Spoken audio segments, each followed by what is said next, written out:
This is the using DaVinci Resolve native tools. We built a 15 nodes node tree to create this color grading look. And this is PFA Color Suite. We did it in 4 clicks. 1, 2, 3, 4. And we generate a look and we can cycle through all the thing and we can compare both. Actually, why am I spending 3 hours to build 15 node trees for all my sequence? So let's look at today's episode of PFA Color Suite, the best AI color grading pipeline. So now let's look at this entire workflow. So this is a traditional workflow of 15 node trees, and this is with only PFA Color Suite, 1 node. Look at the difference here.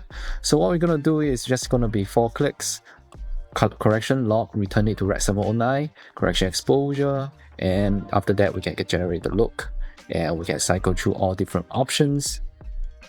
And we can zoom up the entire image, blow up, and we can create different kind of look that we want. We can make it more punchy and then our taste. For example, now I actually prefer this kind of style and moody taste to it versus now the pure teal and orange.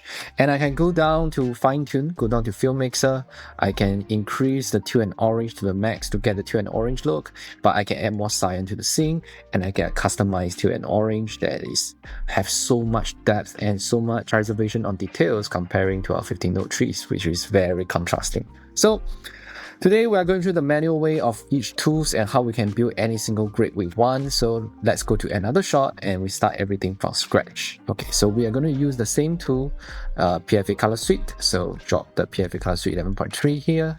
Once done, same logic, go to correction log to Rec 709. I can control the strength. It will analyze and do everything for me. Correction exposure as well, and correction white balance as well to set the foundation. And realize the saturation is stripped away from this process. So now let's do the manual way.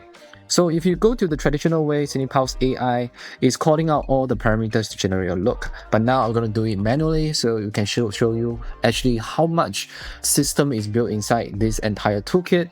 So correction is the first stage of color grading, is setting the nail, the foundation. But our correction log is stripping away all the manufacturer saturation, so it's very easy to sync among cameras. Later you'll get what I mean. So now we can go to film tonal curve.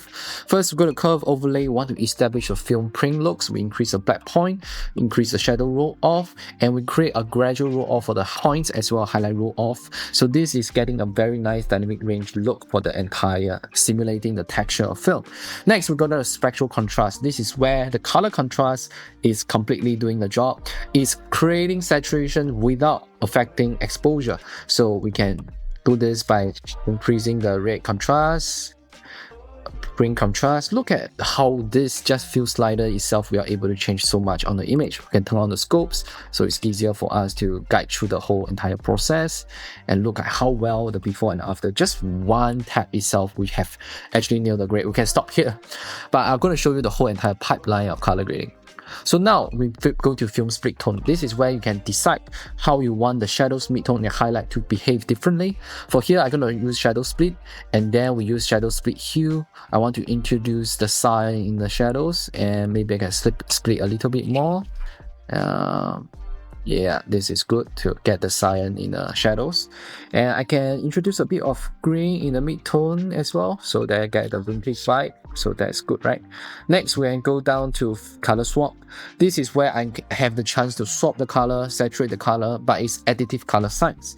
So let me look at the distribution of color first. Show all masks. So we have some yellow, we have some cyan, but let's change the game.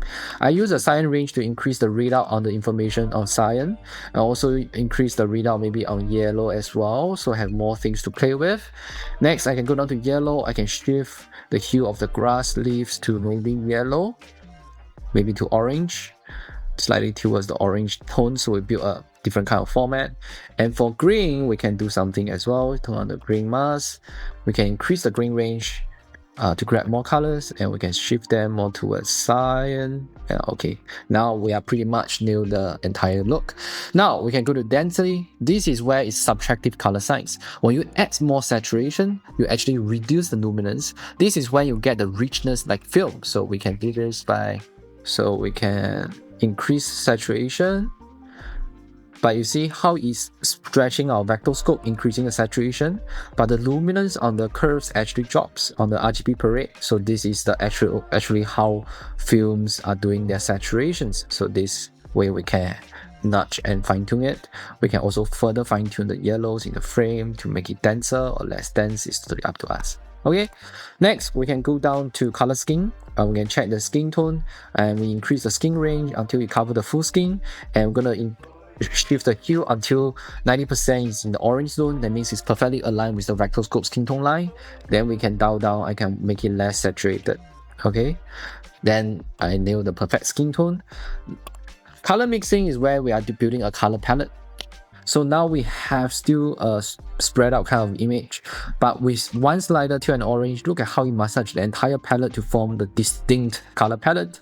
And from here, I can use the RGB manual sliders below to calibrate them. If you want to introduce cyan, look at where is opposite cyan is red.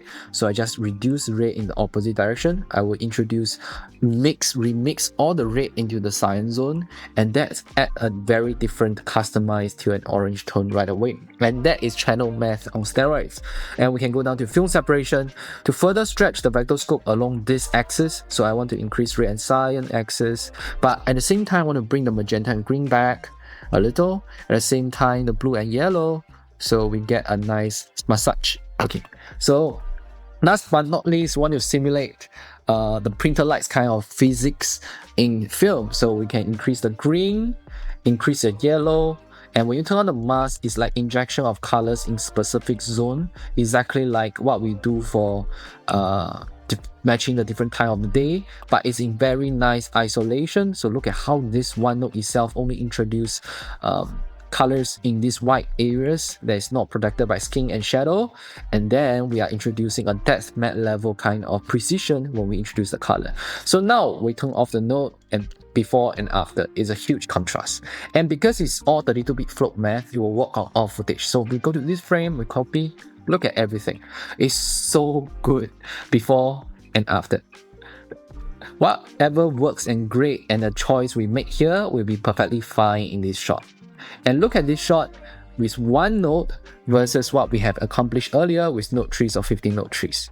The level of isolation and details and the filmic kind of texture is unmatched in our toolkit, and that's just unprecedented. And if you want to switch look, just generate look, you can create different profiles. As you use the tool more, you understand your grading style.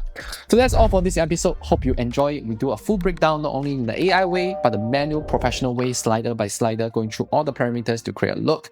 Download the free trial in the link and description and comment below. Try out the feature for free before you commit to a lifetime license, and you use thank you 2026 for 45% off. Okay, that's all for this episode. My name is Nash, Passion Fuels Ambition. I shall see you in the next one.